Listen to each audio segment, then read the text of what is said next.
Bismillahirrahmanirrahim. Assalamualaikum warahmatullahi wabarakatuh. Alhamdulillahirrahmanirrahim. Puji syukur kehadirat Allah Subhanahu wa taala yang telah memberikan kita rahmat, kesehatan, hidayahnya sehingga kita bisa mendengarkan video ini, saya bisa memberikan informasi yang bermanfaat untuk teman-teman yang menonton video ini. Salawat kepada baginda Rasulullah SAW sebagai nabi sang revolusioner sejati yang mampu mengubah peradaban dunia dari alam kegelapan ke alam terang benderang yang sampai hari ini kita rasakan bersama, teman-teman. Teman-teman yang lagi menonton video Rifki channel ini, ya, saya hanya ingin berbagi terkait trik dan tips dalam menghadapi ujian tryout, IPK, ya, dan sejenisnya serta ujian seleksi menghadapi ujian kompetensi hingga ke ujian kompetensi dokter itu sendiri. Dan juga tips dan trik untuk teman-teman yang lagi berjuang untuk mendapatkan sarjana kedokteran di pendidikan dokter di fakultas kedokteran manapun. Nah, pengalaman saya, teman-teman, ya, saya ini 5 kali ikut ujian kompetensi baru lulus. Ya, kenapa? Ya, biasalah. Saya berjiwa aktivis, saya aktif di organisasi Otonom Muhammadiyah. Dan itu saya butuh waktu transisi sampai bisa lulus sampai hari ini. Nah, yang saya lakukan, teman-teman, ada 3. Saya coba semua tripsnya. Pertama, saya belajar soal. Yang kedua, belajar teori tok, tidak belajar soal. Yang ketiga, kombinasi. Nah, pertama, kita belajar soal. Kalau belajar soal, ada kan 5 opsi. Nah, di soal itu, yang jawaban yang paling benar kita pilih opsi A misalnya. B, C, D, E, opsi yang lain itu kita harus cari clue-nya. Ya, itu harus kita cari clue-nya. Kalau dia jawabannya ini, maka bentuk pertanyaannya seperti ini. Namun itu terbatas, saya rasa. Tergantung jumlah atau berapa jumlah pembendaharaan kata yang bisa kita, atau pembendaharaan soal-soal maksudnya yang bisa kita dapatkan. Apalagi kita kumpul misalnya dari tahun ini, tahun dulu, beberapa tahun yang lalu. Nah, itu tingkat akurasi kemampuan atau tingkat akurasi hasil itu ada sekitar 60% sampai 70%. Nah, sekali lagi ini kembali dari kemampuan kita sebenarnya untuk bagaimana bisa lulus atau bagaimana bisa menjawab soal-soal itu dengan baik dan benar dan mendapatkan hasil yang terbaik dan lulus lah, intinya seperti itu. Nah, yang kedua adalah belajar teori saja, ini fokus teori, tidak usah pakai soal. Nah, itu tingkat akurasinya, teman-teman, itu bisa mencapai 70-80% tingkat akurasi keberhasilan. Yang ketiga, ketika kita kombinasikan antara teori dan soal itu kita hanya pakai untuk mengukur kemampuan kita sejauh mana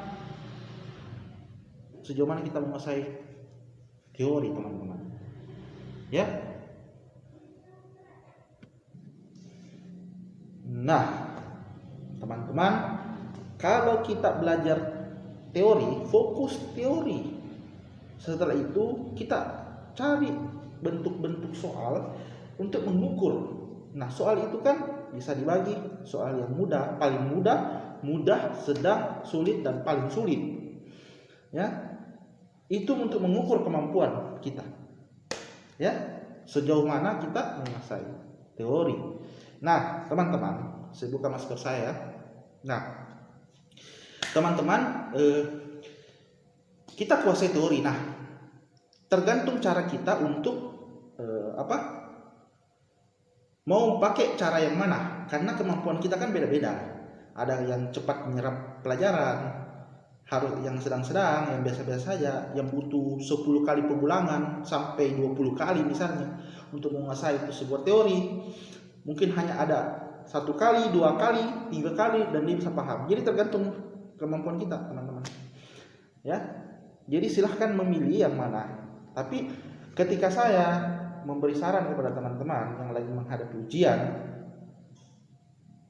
tryout, ujian seleksi UKM PPD, bahkan insya Allah untuk UKM PPD, opsi ketiga yang saya tawarkan kepada teman-teman, Pertama, fokus teori. 12 blok itu silahkan dibagi-bagi. Misalnya blok neuro, blok psikiatri blok neuro hari Senin, blok psikiatri hari Selasa, blok kardio dan seterusnya.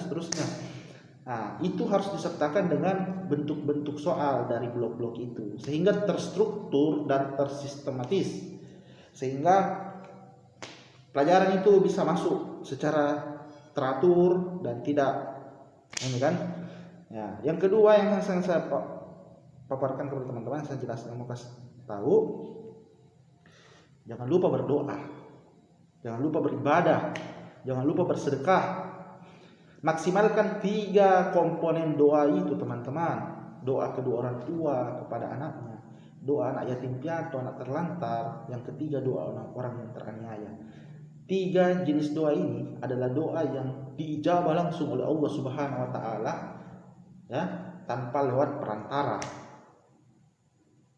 Ya, supaya usaha kita, ikhtiar kita itu berkah, bermanfaat, ya.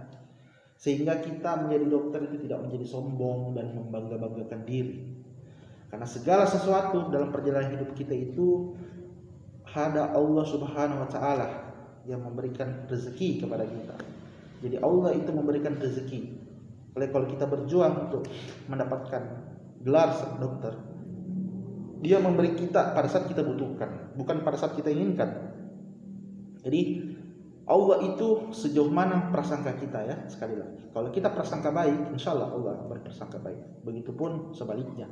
Oleh karena itu jangan menyerah teman-teman, berjuang terus dan jangan pernah menyerah, ya. Jangan pernah menyerah dari rahmat Allah Subhanahu wa taala. Jadikan pembelajaran ini, jadikan proses pembelajaran ini sebagai jihad untuk menuntut ilmu. Karena dalam setiap proses pembelajaran itu ada pahala, ada kebaikan, ada keberkahan yang kita dapatkan. Itu teman-teman. Ini yang saya ingin berikan motivasi, spirit kepada teman-teman yang lagi sementara berjuang, yang lagi ujian seleksi UKM PPD, yang UKM PPD-nya kemarin yang belum lulus, dan teman-teman yang berjuang juga untuk mendapatkan sarjana kedokteran, yang lagi bergelut atau ikut ujian di pendidikan dokter itu sendiri. Ini hanya menjadi saran teman-teman, sekali lagi. Nah, yang kedua, saya ini aktif di organisasi, ya. Di organisasi teman-teman melatih pola pikir kita, merangsang, menstimulasi pemikiran kita dari kebiasaan kita mungkin yang malas-malasan menjadi lebih rajin, yang lebih bertanggung jawab, lebih disiplin. Ada etos kerja, ada spirit, ada asah ketika kita aktif di berorganisasi. Bedalah teman-teman yang aktif di organisasi maupun yang tidak. Nah, ingat teman-teman, keberhasilan itu 1% itu, ya, itu hanya dari prestasi. 99% itu adalah hasil kerja, keringat. 1% itu hanya keberuntungan teman-teman. 1% itu hanya keberuntungan. 99% itu hasil keringat. Jadi teruslah berjuang teman-teman, ya.